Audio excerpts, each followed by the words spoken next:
저는 한국 방산을 비웃었습니다. 직접적으로 말하겠습니다. 저는 천궁이를 패트리어트 흉내나 내는 이류 제품이라고 불렀습니다.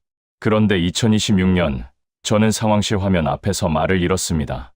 이란의 탄도 미사일 494발이 아랍에미리트를 향해 날아오던 그 밤, 미국의 패트리어트가 아니라 한국의 천궁이가 그 하늘에 있었습니다. 그리고 그 결과는 제가 28년 동안 단 한 번도 예상하지 못했던 숫자를 보여줬습니다.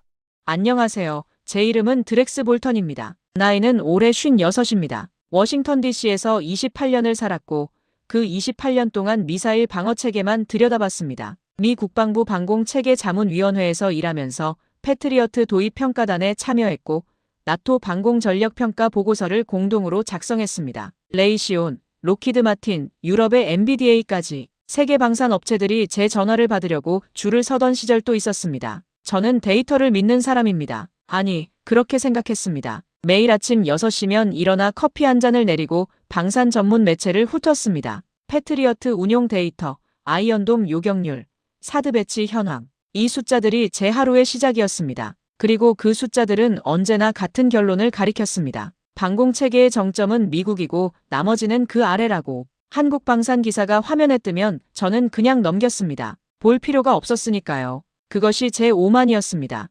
28년 동안 한 번도 의심하지 않았던 오만이었습니다. 그리고 그 오만은 새벽 3시에 전화 한 통으로 무너지기 시작했습니다. 하지만 그 이야기는 조금 뒤에 하겠습니다. 먼저 제가 어떤 사람이었는지를 제대로 말씀드려야 할 것 같습니다. 그래야 제가 왜 그토록 완전히 틀렸는지가 분명해질 테니까요. 저는 텍사스 주 오스틴에서 태어났습니다. 아버지는 공군기술 부사관이었고 어머니는 초등학교 교사였습니다. 어린 시절 아버지를 따라 공군 기지를 돌아다니며 자랐습니다. 전투기 엔진 소리가 자장가였고 활주로 너머로 펼쳐지는 하늘이 제 놀이터였습니다. 그래서였을 겁니다. 저는 자연스럽게 방위산업의 세계로 걸어 들어갔습니다. 텍사스 대학교에서 항공우주공학을 전공하고 존스 홉킨스 대학교에서 국제안보학 박사학위를 받았습니다. 이후 곧바로 미 국방부 산하방공체계 연구소에 들어갔습니다. 28배 나이였습니다. 그때부터 지금까지 한 우물만 팠습니다. 미사일 방어, 항공체계, 탄도 미사일 요격. 이것이 제 세계의 전부였습니다. 28년은 긴 시간입니다. 그 시간 동안 저는 패트리어트 PAC-3 도입 타당성 평가 보고서를 3차례 작성했습니다. 나토 동맹국 방공전력 비교 분석 보고서를 5차례 냈고 중동 지역 방공 공백 실태 보고서도 여러 차례 제출했습니다. 그 모든 보고서의 결론은 하나였습니다. 미국산 방공체계가 최고다. 대안은 없다. 후배들이 저를 보며 말했습니다. 볼턴 박사님은 살아있는 방공 데이터베이스입니다. 저는 그 말이 싫지 않았습니다. 사실 꽤 자랑스러웠습니다. 싱크탱크 대서양 방어 연구소, 약칭 ADI에서 수석 분석관 자리를 맡은 이후로는 더욱 그랬습니다. 레이시온의 마크 헌트 부사장이 분기마다 저를 만나러 왔고 국방부 관계자들이 제 보고서를 정책 결정에 참고했습니다. 아내 캐롤은 그런 저를 가끔 이렇게 불렀습니다. 당신은 방산 로비스트야, 분석가야?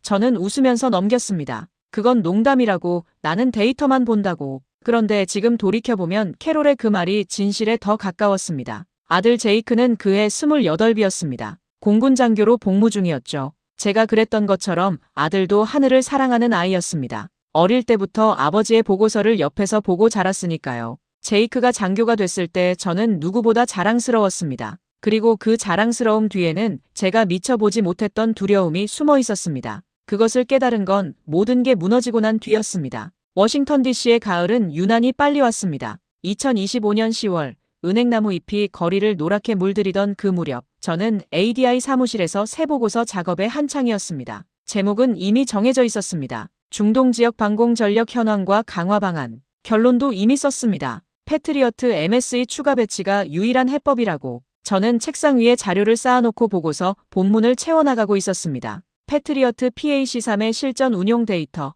사드의 배치 현황, 이스라엘 아이언돔의 요격 성공률. 익숙한 숫자들이었습니다. 안심이 되는 숫자들이었습니다. 그때 동료 알렉 슈워드가 사무실로 들어왔습니다. 알렉은 저보다 10살 어린 분석관으로 저와 같은 팀에서 7년을 함께 일했습니다. 그는 항상 노트북을 들고 다니며 이것저것 분석하는 것을 좋아하는 사람이었습니다. 조용하고 꼼꼼했습니다. 드렉스, 아랍에미리트가 천궁이 2개 포대 배치 완료했다는 거 봤어요? 저는 모니터에서 눈을 떼지 않은 채 대답했습니다. 봤어. 그래서? 알렉은 잠시 망설이다가 말을 이었습니다. 실전 배치잖아요. 이란 상황 봐서는 실제 교전 가능성도 있고 천공이가 어떤 성능을 보여줄지 궁금하지 않아요? 저는 그제야 고개를 돌렸습니다. 그리고 가볍게 웃었습니다. 알렉, 이란이 탄도 미사일 쏜다고 해봐. 그 상황에서 천공이가 버틸 것 같아? 실전은 전시장이 아니야. 거기서 진짜 실력이 가려지는 거야. 알렉은 아무 말도 하지 않았습니다. 그저 조용히 자기 자리로 돌아갔습니다. 그날 저는 그 대화를 금방 잊었습니다. 신경 쓸 일이 아니라고 생각했으니까요. 그런데 알렉의 눈빛이 제 기억 한 구석에 작은 가시처럼 남았습니다. 왜 그랬는지 그때는 몰랐습니다. 퇴근길에 마크 헌트 부사장에게서 문자가 왔습니다. 이번 주 목요일 만찬 어때요? 새 보고서 초안 이야기도 하고 싶고. 저는 바로 답했습니다. 좋습니다. 그것이 얼마나 익숙한, 얼마나 아무렇지 않은 일이었는지 저는 그 순간에도 전혀 이상하게 생각하지 않았습니다. 집에 돌아오니 캐롤이 저녁을 차려놓고 기다리고 있었습니다. 식탁에 앉아 포크를 들다가 캐롤이 말했습니다. 오늘 제이크한테서 전화 왔었어. 훈련 끝나고 이번 달 말에 잠깐 온다고. 저는 고개를 끄덕이며 반갑다고 했습니다. 캐롤이 한마디 더 했습니다. 중동 파병 이야기도 나온다던데. 저는 아무렇지 않게 대답했습니다. 그 나이에 파병 한 번쯤 있어야지. 그 말이 나중에 저를 얼마나 무겁게 짓눌렀는지 그때의 저는 상상도 못했습니다. 저는 그날 밤 서재에 앉아보고서 초안을 계속 다듬었습니다. 책상 위에는 패트리어트 자료집이 탑처럼 쌓여 있었고 벽에는 각국 방공체계 성능 비교표가 붙어 있었습니다. 한국 방산 관련 자료는 어디에도 없었습니다. 당연한 일이었습니다. 제 세계에 한국 방산이 들어올 자리는 없었으니까요. 그것이 일장의 끝이었습니다. 아직 아무것도 무너지지 않은 평온하고 오만한 하루의 끝. 패트리어트 MSE 추가 배치. 저는 그 5글자를 보고서에 다시 한번 새겼습니다. 마치 부적처럼, 마치 주문처럼. 이것이 답이라는 확신을 스스로에게 계속 주입하면서 중동의 하늘은 그때 이미 변하고 있었습니다. 저만 모르고 있었을 뿐이었습니다. 다음 날 아침도 평소와 같았습니다. 6시에 일어나 커피를 내렸습니다. 방산 뉴스를 훑었습니다. 아랍에미리트 천공이 포대 배치 완료 기사가 또 떴습니다. 저는 또 그냥 넘겼습니다. 사무실에 도착하니 알렉이 책상 위에 뭔가를 올려놓고 있었습니다. A사 용지 몇 장이었습니다. 천공이 관련 기사 스크랩이었죠. 저는 그것을 보고 짧게 말했습니다. 필요 없어, 알렉. 알렉은 아무 말 없이 제 눈을 한번 바라보다가 조용히 고개를 끄덕였습니다. 저는 그것을 서랍 한 구석에 밀어 넣었습니다. 읽지 않을 생각으로. 그런데 서랍이 닫히기 직전 맨 위에 있던 기사 제목이 눈에 걸렸습니다. 한국 천공이 아랍에미리트 실전 배치 완료 이란 위협 대응 최전선에. 저는 서랍을 닫았습니다. 그 서랍이 다시 열리는 데는 며칠이 걸리지 않았습니다. 중동의 긴장은 그해 가을 내내 고조되고 있었습니다. 이란은 연일 강경한 발언을 이어갔고 아랍에미리트와 바레인을 향한 위협 수위도 높아졌습니다. 외신들은 이란이 새로운 계열의 탄도 미사일을 실전 배치했다는 분석을 쏟아냈습니다. 저는 그 정보를 보고서에 반영했습니다. 물론 결론은 그대로였습니다. 이러한 위협 환경에서 중동 동맹국의 방공 전력 공백을 메울 수 있는 것은 오직 미국의 패트리어트 MSE뿐이라고. 저는 그 문장에 밑줄을 2번 그었습니다. 그런데 며칠 뒤 선임 이사 레이먼드가 제 보고서 초안을 검토하다가 한 가지를 물었습니다. 드렉스, 패트리어트 납기가 지금 얼마나 밀려 있는지 알아요? 저는 잠깐 멈췄습니다. 일시적인 공급망 문제겠죠. 레이먼드가 고개를 저었습니다. 최소 18개월에서 24개월이에요. 지금 중동 파트너들한테 그걸 기다리라고 할 수 있겠어요? 저는 대답하지 못했습니다. 그날 밤 서재에 앉아 오랫동안 멍하니 있었습니다. 패트리어트 납기 지연. 그것은 제가 보고서에서 단 한 번도 다룬 적 없는 변수였습니다. 아니, 다루려 하지 않았던 변수였습니다. 캐롤이 서재 문을 두드렸습니다. 밥 먹어요. 저는 천천히 일어나며 말했습니다. 응, 금방 가. 그런데 발걸음이 떨어지지 않았습니다. 책상 위에 놓인 보고서 초안을 내려다보다가 서랍을 열었습니다. 알렉이 올려놓은 천공이 기사 스크랩이 거기 있었습니다. 저는 그것을 꺼내 들었습니다. 그리고 처음으로 첫 줄을 읽었습니다. 한국 천공이 중거리 탄도 미사일 요격 성능 세계 최고 수준 평가. 저는 코웃음을 쳤습니다. 그리고 다시 서랍에 넣었습니다. 그런데 이상했습니다. 잠이 오지 않았습니다. 레이먼드의 말이 머릿속에서 맴돌았습니다. 18개월에서 24개월. 그 사이에 이란이 정말 쏜다면 그 사이에 중동 동맹국의 하늘은 누가 지키는 것인가? 저는 그 질문을 억지로 눌렀습니다. 내일 다시 생각하자고. 그리고 눈을 감았습니다. 잠이 드는데 2시간이 걸렸습니다. 다음 날 아침 마크 헌트와의 만찬 날이었습니다. 워싱턴 DC 조지타운의 단골 레스토랑. 마크는 언제나처럼 좋은 와인을 주문했고 저는 언제나처럼 스테이크를 시켰습니다. 오랫동안 반복해온 리추얼이었습니다. 마크가 말했습니다. 이번 보고서 기대하고 있어요. ADI 이사회도 기다리고 있고 패트리어트 추가 배치 방향으로 가는 거죠?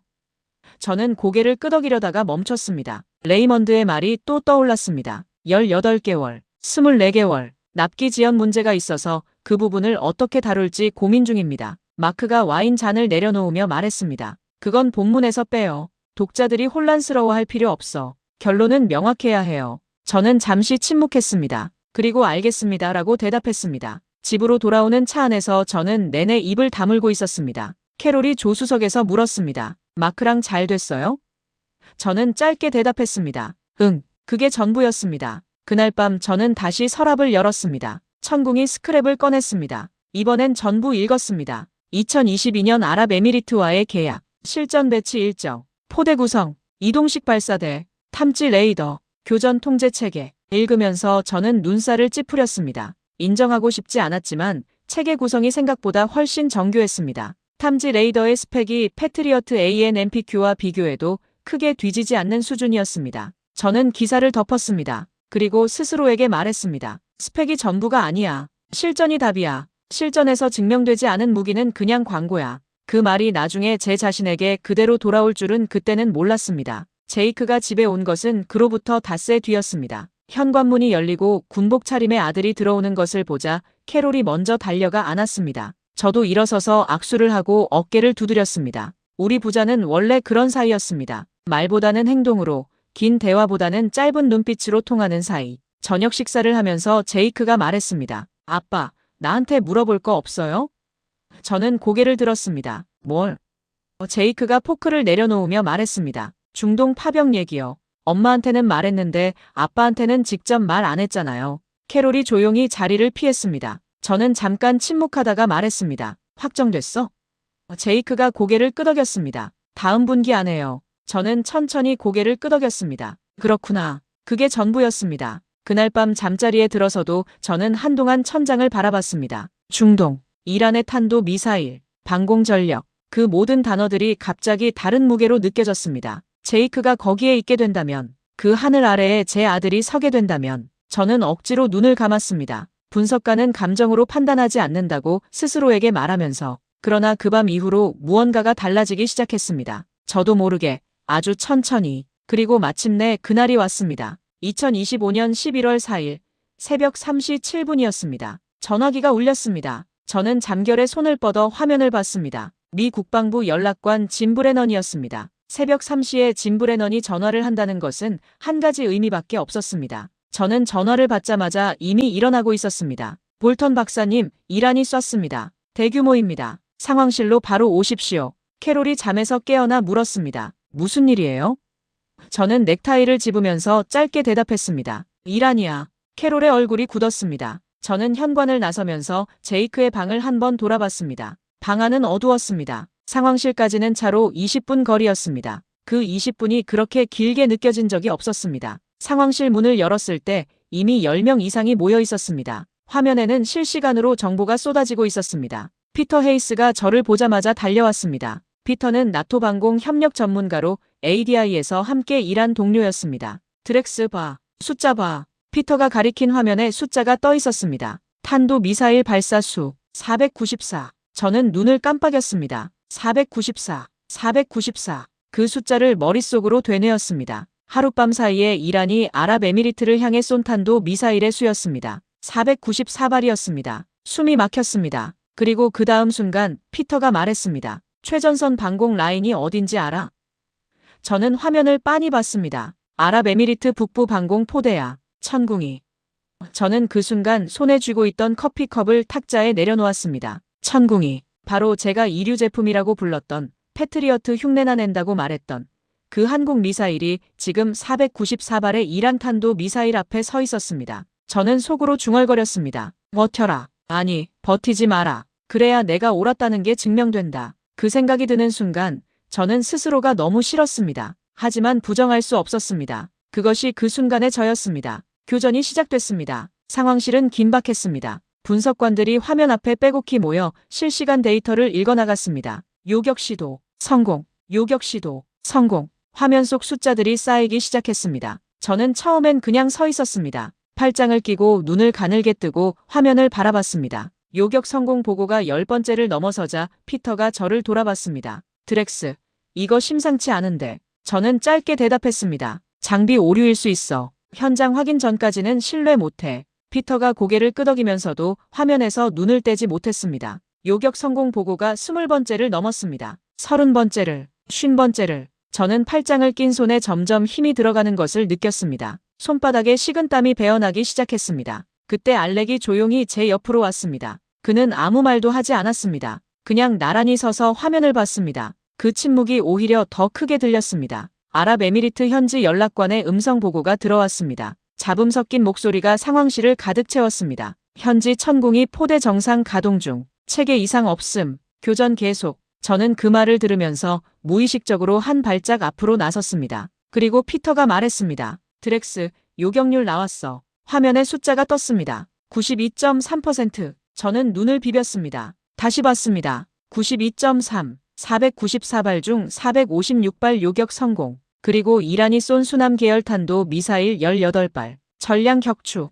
18발. 전량 격추. 저는 그 자리에 굳어버렸습니다. 다리에서 힘이 빠지는 것 같았습니다. 28년 동안 제가 쌓아온 기준으로는 이 숫자가 나올 수 없었습니다. 아니, 정확히는 한국방산에서 이 숫자가 나올 수 없다고 저는 단정 짓고 있었습니다. 피터가 제 어깨를 두드렸습니다. 드렉스, 너 틀렸어. 완전히. 상황실에 있던 다른 분석관들이 서로 박수를 치며 흥분했습니다. 누군가는 소리를 질렀습니다. 누군가는 손을 들어 하이파이브를 했습니다. 저만 그 자리에 서 있었습니다. 움직이지 못한 채, 박수를 치지 못한 채, 알렉이 조용히 제 쪽을 봤습니다. 저는 그 눈빛을 피했습니다. 손이 떨렸습니다. 그것이 추위 때문인지 충격 때문인지 저는 알 수 없었습니다. 다만 확실한 것은 하나였습니다. 제가 28년 동안 쌓아온 세계관에 오늘 밤 처음으로 커다란 균열이 생겼다는 것. 저는 그 균열을 외면하고 싶었습니다. 이건 장비 오류일 수 있어. 과장된 보고일 수 있어. 아랍에미리트가 숫자를 부풀렸을 수 있어.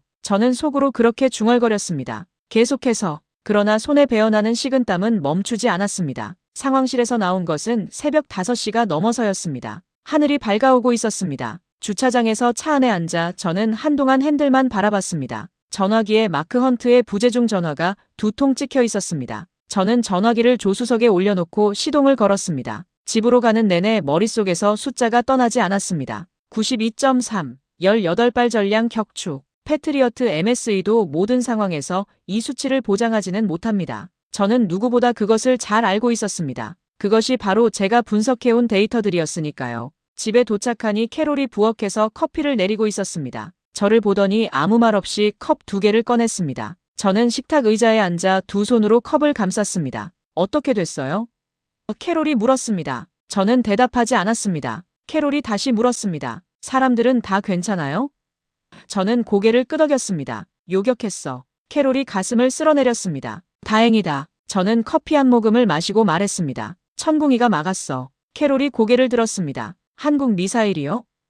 저는 고개를 끄덕였습니다. 캐롤이 잠깐 생각하다가 말했습니다. 당신이 형편없다고 했던 거?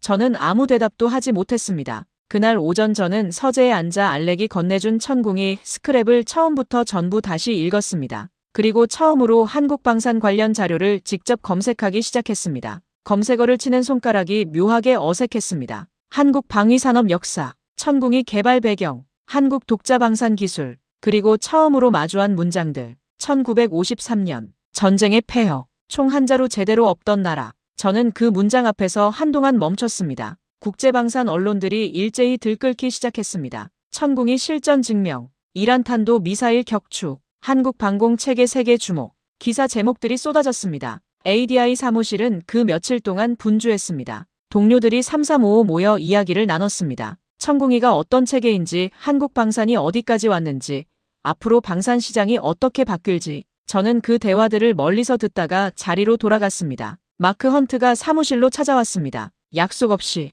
저는 그를 회의실로 안내했습니다. 마크는 의자에 앉자마자 말했습니다. 드렉스, 보고서 결론 유지해야 해요. 지금 이 분위기에서 천궁이를 긍정적으로 평가하는 보고서가 나오면 우리 회사 입장이 어떻게 되겠어요? 저는 잠자코 들었습니다. 마크가 이어 말했습니다. ADI 후원사가 어딘지는 알고 있죠? 보고서 결론 바꾸면 우리 관계는 끝이에요. 저는 그 말을 들으면서 이상한 감각을 느꼈습니다. 분노인지 수치심인지 알 수 없는 무언가가 가슴 안쪽에서 치밀어 올랐습니다. 알겠습니다. 저는 그렇게 대답했습니다. 그리고 마크를 배웅했습니다. 자리로 돌아와 의자에 앉은 뒤 한동안 모니터를 바라봤습니다. 화면에는 보고서 초안이 열려 있었습니다. 결론 부분이 눈에 들어왔습니다. 패트리어트 MSE 추가 배치가 유일한 해법이라고. 저는 그 문장을 오랫동안 바라봤습니다. 피터가 회의실에서 나와 제자리 옆을 지나가다 멈췄습니다. 마크 왔다 갔어?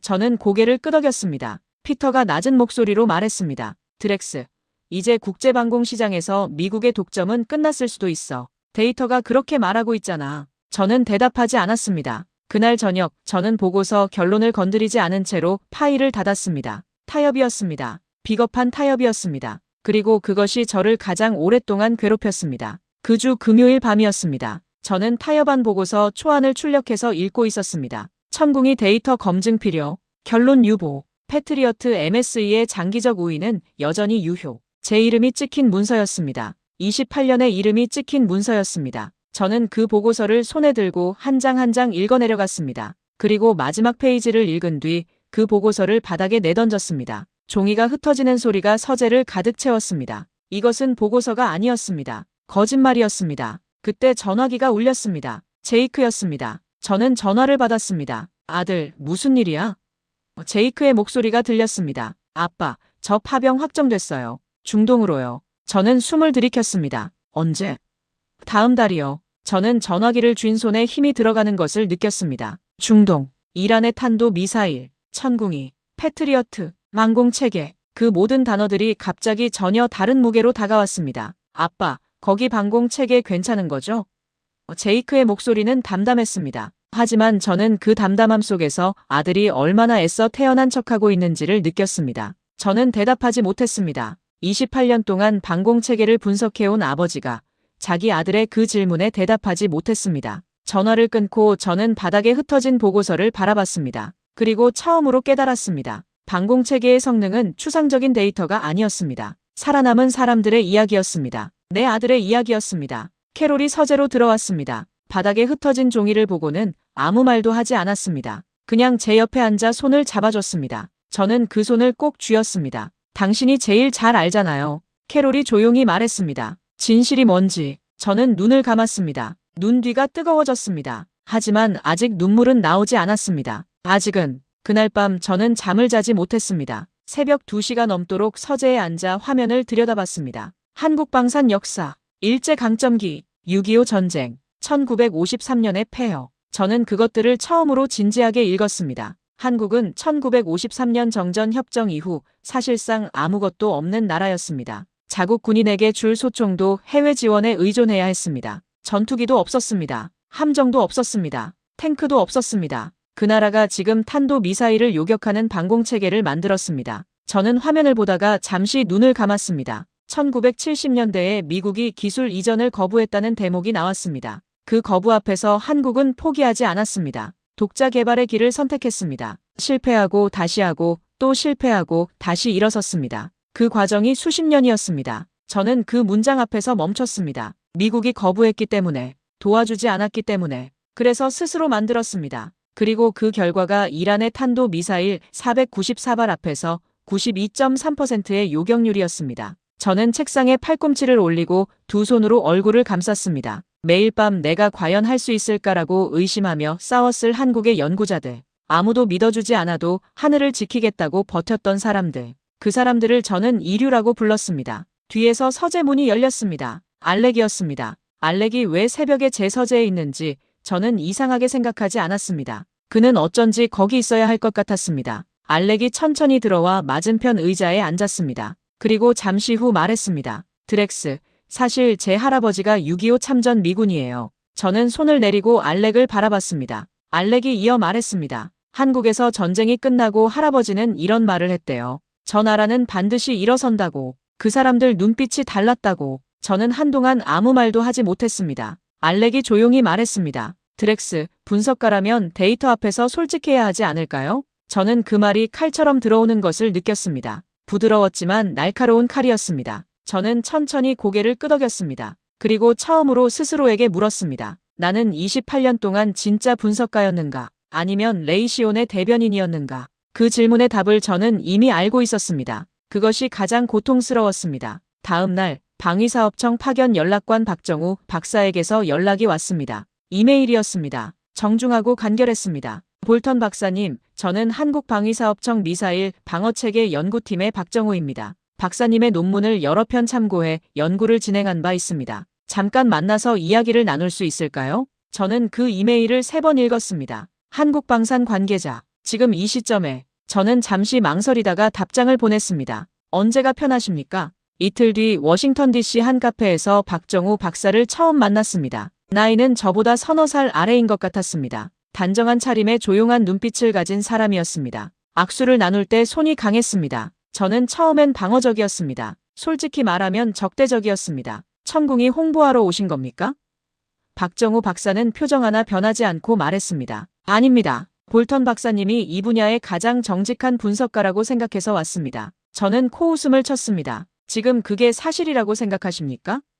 박정우 박사가 저를 정면으로 바라봤습니다. 아직은 아닐 수도 있죠. 저는 그 대답에 잠깐 멈췄습니다. 비굴하지 않았습니다. 당당했습니다. 저는 그 태도에서 이미 무언가를 느꼈습니다. 우리는 1시간 넘게 이야기를 나눴습니다. 박정우 박사가 천궁이 개발의 실제 역사를 들려줬습니다. 미국이 기술 이전을 거부했을 때 한국의 연구진이 어떻게 독자 개발을 시작했는지, 탐지 레이더를 처음 개발하다가 몇 번이나 실패했는지, 예산이 끊길 위기가 몇 번이었는지, 우리에게는 실패할 권리가 없었습니다. 박정우 박사가 말했습니다. 우리 하늘을 지켜줄 나라가 없었으니까요. 저는 그 말을 듣는 순간 가슴 어딘가가 쿵 하고 내려앉는 것을 느꼈습니다. 처음 방공 미사일 개발을 시작했을 때 주변에서 뭐라고 했는지 아십니까?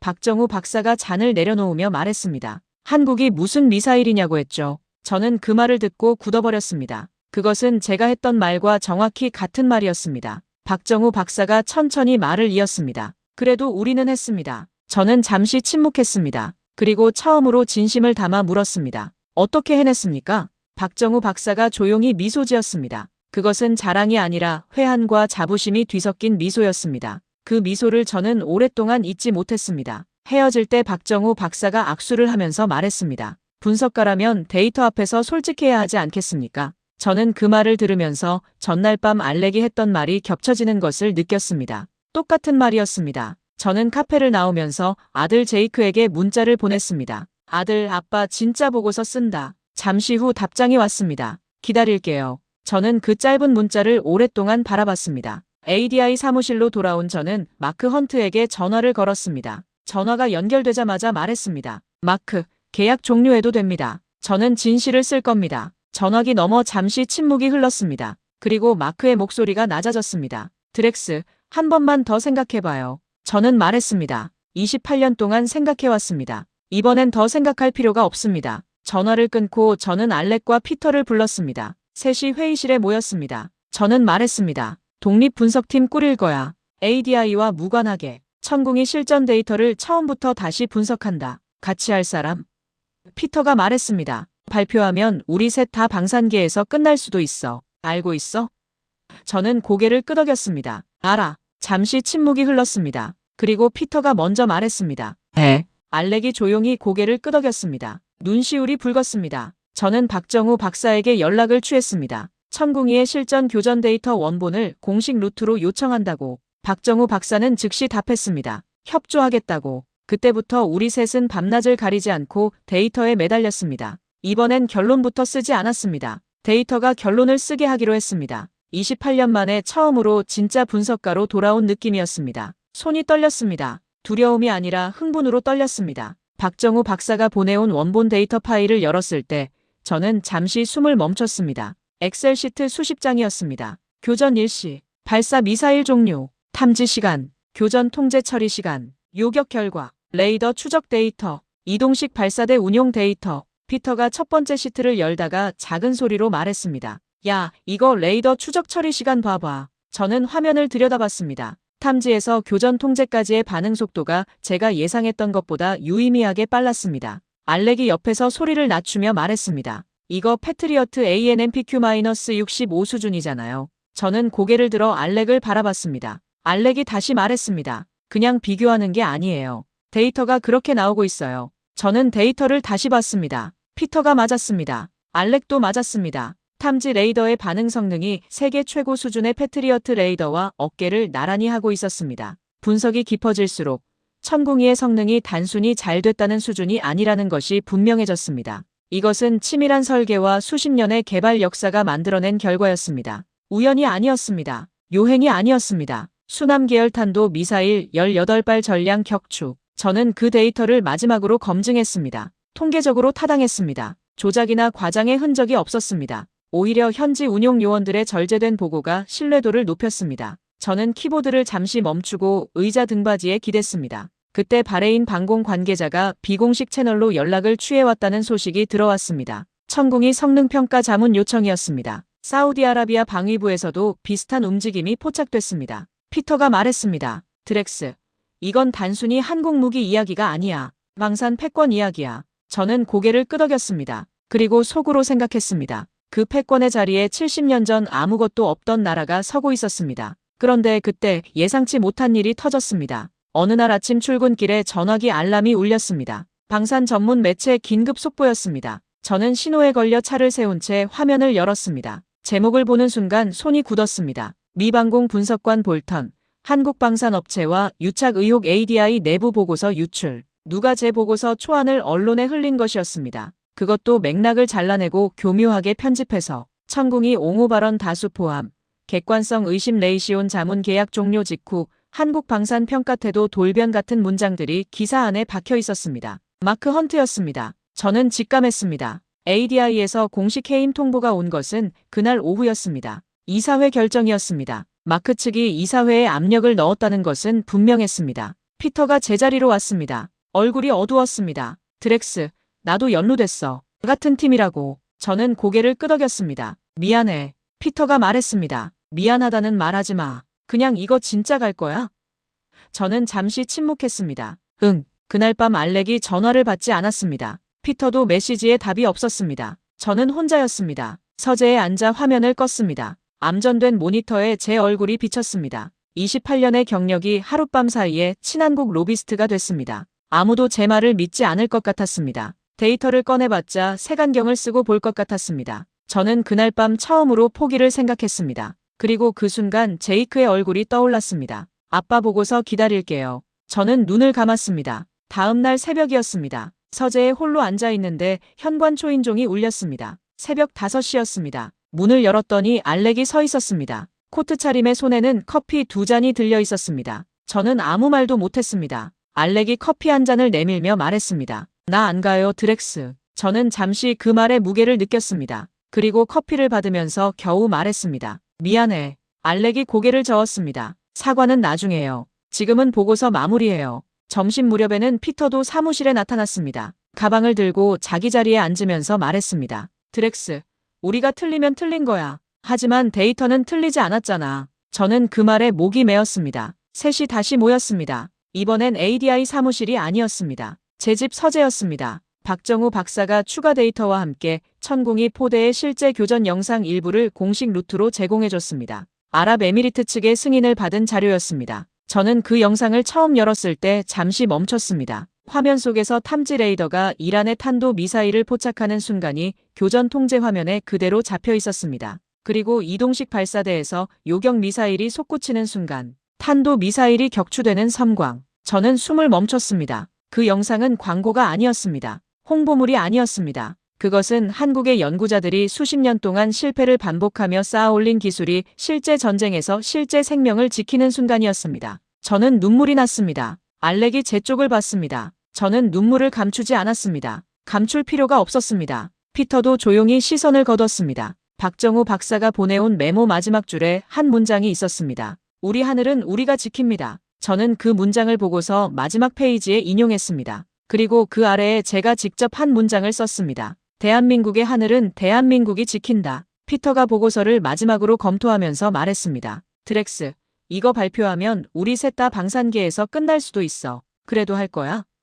저는 주저없이 고개를 끄덕였습니다. 우리는 ADI를 통하지 않고 독립학술 채널로 보고서를 직접 공개했습니다. 제목은 단순했습니다. 2025년 11월 4일 아랍에미리트 실전 교전 데이터 기반 천궁이 방공체계 성능 독립평가 보고서. 저자 드렉스 볼턴, 피터 헤이스, 알렉 슈워드. 공개한 것은 월요일 오전이었습니다. 오후가 되자 전화기가 울리기 시작했습니다. 협박이나 압박 전화가 아니었습니다. 방산 전문 매체의 인터뷰 요청이었습니다. 유럽의 분석기관에서 보고서 공유 요청이 들어왔습니다. 미국 내 몇몇 독립연구기관에서도 연락이 왔습니다. 그리고 영국 왕립합동군사연구소 RUSI에서 공식 성명이 나왔습니다. 볼턴 팀의 독립 분석은 데이터의 정밀함과 객관성 면에서 타당하다고. 저는 그 성명을 보고 주먹을 불끈 쥐었습니다. 그리고 전화기를 들었습니다. 제이크에게 전화를 걸었습니다. 신호가 가고 목소리가 들렸습니다. 아빠. 저는 말했습니다. 아들, 보고서 나왔어. 잠시 침묵이 흘렀습니다. 그리고 제이크의 목소리가 들렸습니다. 아빠 자랑스러워요. 저는 그때 처음으로 울었습니다. 새벽 상황실에서도 참았던 눈물이 박정우 박사의 메모를 읽을 때 흘렸던 눈물과는 또 다른 눈물이 쏟아졌습니다. 28년 동안 참아왔던 것들이 한꺼번에 나오는 것 같았습니다. 보고서가 나온 뒤 며칠이 지나지 않아 알렉이 말했습니다. 드렉스, 마크 헌트 뉴스 봤어? 저는 고개를 들었습니다. 무슨 일이야? 알렉이 화면을 돌려 보여줬습니다. 레이시온의 ADI 후원 과정에서 이해충돌 의혹이 불거진 것이었습니다. 마크 헌트가 ADI 이사회에서 해임됐다는 기사였습니다. 피터가 피식 웃었습니다. 우리 셋 다 해고됐는데 전 세계 방산 언론이 우리 보고서 인용하고 있어. 저는 그 말에 웃음이 났습니다. 오래간만에 느끼는 웃음이었습니다. 아랍에미리트 국방부에서 공식 채널을 통해 천궁이 추가 포대 계약 검토를 발표했습니다. 바레인 방공당국이 천궁이 도입 협의를 공식화했습니다. 사우디아라비아가 한국과 방산 협력 프레임워크 체결을 진행 중이라는 소식이 들어왔습니다. 350억 달러 이상 규모의 협력 사업이었습니다. 저는 그 숫자를 봤을 때 숫자 뒤에 있는 역사를 먼저 생각했습니다. 아무것도 없던 나라, 미국이 기술 이전을 거부했던 나라, 한국이 무슨 미사일이냐는 조롱을 들었던 나라, 그 나라가 이제 350억 달러짜리 방산 파트너가 됐습니다. 박정우 박사에게서 짧은 문자가 왔습니다. 감사합니다, 볼턴 박사님. 저는 그 문자를 한참 바라봤습니다. 그리고 답장을 보냈습니다. 제가 감사합니다. 눈을 뜨게 해주셔서. 바레인 방공당국에서 드렉스 팀에 직접 자문을 요청해왔습니다. 사우디아라비아 방위부도 마찬가지였습니다. 우리 보고서를 기반으로 자국 방공 체계 평가를 의뢰하고 싶다고 했습니다. 저는 한방산 전문 매체와 공식 인터뷰를 했습니다. 기자가 물었습니다. 천궁이를 어떻게 평가하십니까?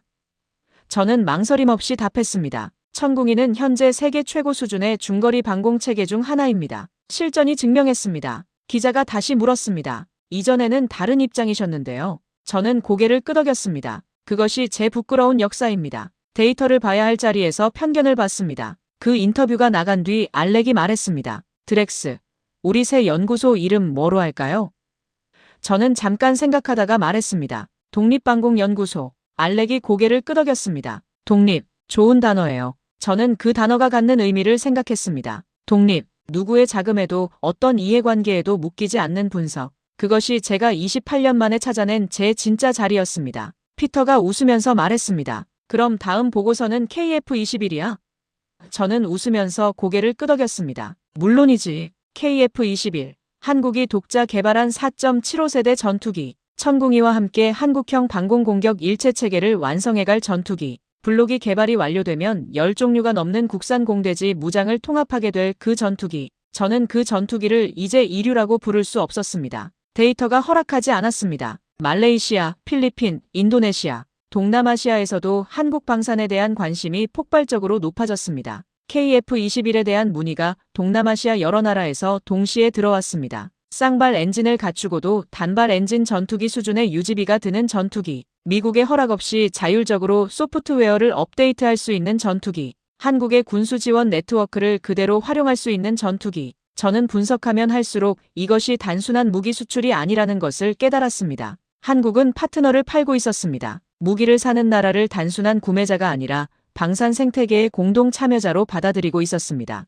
정비 인력 교육, 기술 이전, 현지 유지보수센터 설립, 미국과 유럽이 하지 않는 것을 한국이 하고 있었습니다. 저는 한국 방산의 역사를 다시 들여다봤습니다. K9 자주포, K2 전차, 잠수함, 구축함, 그리고 이제 천궁이와 KF-21, 이 모든 것이 1953년 폐허에서 시작됐습니다. 아버님 세대가 허허벌판 위에서 일군 나라가 이제 세상의 하늘을 설계하고 있었습니다. 저는 그것을 70년의 기적이라고 부르려다가 멈췄습니다. 기적이라는 말은 우연을 전제합니다. 하지만 이것은 우연이 아니었습니다. 수십 년의 실패와 재도전과 희생과 헌신이 만들어낸 필연이었습니다. 국제방공 컨퍼런스에서 기조 강연 요청이 들어왔습니다. 저는 수락했습니다. 강연 원고를 쓰면서 저는 처음으로 이런 문장을 넣었습니다. 한국은 세계 방산 역사를 다시 썼습니다. 이것은 기술의 이야기가 아닙니다. 포기하지 않는 사람들의 이야기입니다. 강연 당일 저는 연단에 섰습니다. 청중 수백 명이 앉아 있었습니다. 저는 마이크를 잡고 말하기 시작했습니다. 1953년의 폐허에서 시작해서 2025년 11월 4일 새벽까지 그 72년의 이야기를 했습니다. 강연이 끝날 무렵 청중을 바라봤습니다. 저는 맨 앞줄 한쪽에서 눈물을 훔치는 몇 사람을 발견했습니다. 한국방산 관계자들이었습니다. 저는 그들의 눈빛을 보고 마지막 문장을 말했습니다. 대한민국의 하늘은 대한민국이 지킵니다. 그리고 이제 세상이 그것을 압니다. 박수가 터졌습니다. 저는 연단에서 내려오면서 박정우 박사를 찾았습니다. 그는 뒷자리에 조용히 앉아 있었습니다. 저는 그에게로 걸어가 악수를 건넸습니다. 그는 아무 말도 하지 않았습니다. 그냥 고개를 한번 숙였습니다. 그 고개 숙임이 그 어떤 말보다 더 많은 것을 담고 있었습니다. 알렉은 그 무렵 한국 방문을 계획하고 있었습니다. 조부가 참전했던 현장을 직접 밟고 싶다고 했습니다. 저는 알렉의 그 말을 들으면서 뭔가가 완성되는 것 같은 기분을 느꼈습니다. 70년 전 한국을 지키러 갔던 미국 병사의 손자가 70년 뒤 그 나라의 방산 기술을 세상에 알리는 보고서를 씁니다. 역사는 가끔 이런 방식으로 둥글게 이어집니다. 지금 저는 워싱턴 DC 조지타운의 작은 사무실에서 이 이야기를 쓰고 있습니다. ADI는 없습니다. 레이시온과의 계약도 없습니다. 마크 헌트와의 만찬도 없습니다. 그 모든 것이 없어진 자리에 독립방공연구소가 생겼습니다. 저와 피터와 알렉, 셋이서 운영하는 작은 연구소입니다. 책상은 달라졌습니다. 예전엔 패트리어트 자료집이 탑처럼 쌓여 있었습니다. 지금은 그 자리에 천궁이 교전 데이터 바인더가 놓여 있습니다. KF-21 기술 분석 자료가 옆에 있습니다. 달라진 것은 책상뿐이 아닙니다. 저도 달라졌습니다. 아들 제이크가 파병에서 돌아왔습니다. 중동에서 임무를 마치고 무사히 귀환했습니다. 현관에서 만났을 때 저는 처음으로 아들을 먼저 껴안았습니다. 우리 부자가 그런 사이가 아니었는데. 제이크가 당황했다가 곧 저를 안아줬습니다. 그 순간 두 번째 눈물이 났습니다. 아들이 살아 돌아온 것에 대한 안도와 감사, 그리고 방공체계가 그 하늘을 지켰다는 사실에 대한 경외, 그 모든 것이 뒤섞인 눈물이었습니다. 제이크가 말했습니다. 아빠, 현지에서 한국 방공체계 이야기 많이 들었어요. 저는 고개를 끄덕이며 말했습니다. 그래서 어떻던?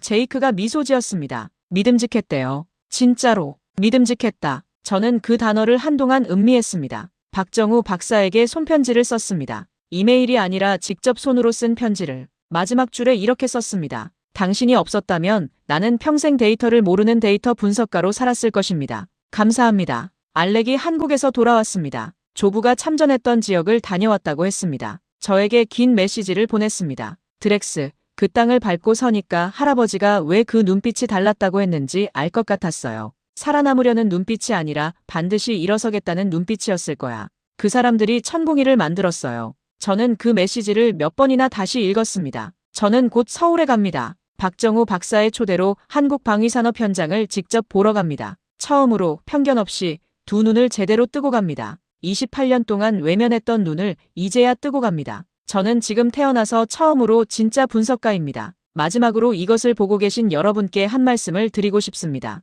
저는 28년을 편견으로 낭비했습니다. 데이터를 본다고 했지만 편견을 봤습니다. 객관적이라고 했지만 이해관계에 묶여 있었습니다. 그리고 그 28년의 오류가 제 눈을 가렸습니다. 하지만 진실은 결국 드러납니다. 이란의 탄도 미사일 494발이 날아오던 그 밤, 천궁이는 말없이 자신을 증명했습니다. 광고가 아니라 실전으로, 주장이 아니라 데이터로. 저는 그날 밤 이후 한국이라는 나라를 처음으로 제대로 봤습니다. 1953년 전쟁이 끝난 직후 아무것도 없던 나라가 72년 만에 세계의 하늘을 지키는 방공체계를 만들었습니다. 미국이 기술 이전을 거부해도 아무도 믿어주지 않아도 포기하지 않았습니다. 이것은 단순한 무기 이야기가 아닙니다. 이것은 포기하지 않는 사람들의 이야기입니다. 이것은 어머님 세대가 허허벌판에서 피와 땀으로 일군 나라의 이야기입니다. 이것은 그 나라의 아들딸들이 부모님의 희생 위에 손가락이 닳도록 기술을 갈고 닦은 이야기입니다. 세계는 이제 그것을 알고 있습니다. 494발의 탄도 미사일이 날아오던 그 밤, 세상에 증명됐습니다. 저는 틀렸습니다. 그리고 기꺼이 인정합니다. 왜냐면 제가 틀렸다는 것을 인정하는 순간, 비로소 제 눈이 제대로 열렸으니까요. 이 이야기가 마음에 남으셨다면 주변에도 꼭 알려주십시오. 우리 아버님 세대가 이룩한 이 나라의 이야기를 더 많은 분들이 알아야 한다고 생각합니다. 좋아요와 구독은 이런 이야기를 더 많은 분들께 전하는데 큰 힘이 됩니다. 그리고 여러분이 살면서 포기하지 않고 일어선 순간이 있으시다면 댓글로 남겨주십시오. 여러분 한 분 한 분의 이야기가 모여 또 다른 기적이 됩니다. 끝까지 함께 해주셔서 진심으로 감사드립니다.